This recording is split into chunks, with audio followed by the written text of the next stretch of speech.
गोंधळ होता फार, अज्ञानात बरं वाटत होतं. वेळच अशी होती, एकटेपणात सुख वाटत होतं. अंधारातही दाही दिशांनी आवाज येत होते. ओ कोण देणार? मी कायमचं मौन धारण केलं होतं. एवढ्यातच कोणीतरी सगळं शांत केलं.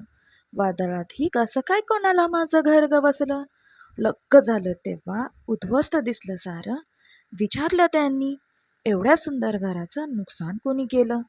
कसं आहे की काट्यांची सवय झाल्यावर सुगंधही नकोसा वाटतो. कोण काय नुकसान करणार? आपणच आपलं घर पेटवतो. कोणास ठाऊक त्यांनी कोणत्या जन्माचे ऋण फेडले. काही क्षणातच तो आयुष्यभराचा जीव लावून गेला.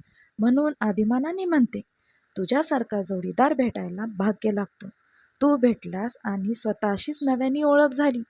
तुझ्यासोबतच खऱ्या अर्थाने जगायला शिकले, नटायला लागले, हसायला लागले, मन मोकळं जगायला लागले, स्वतःला वेळ द्यायला लागले. कारण आता माझ्यासाठी पण कोणीतरी जगायला लागले. आणि अशा माझ्या आयुष्याचा खडतर प्रवास थांबवून एक सुंदर आयुष्य जगायला लागले.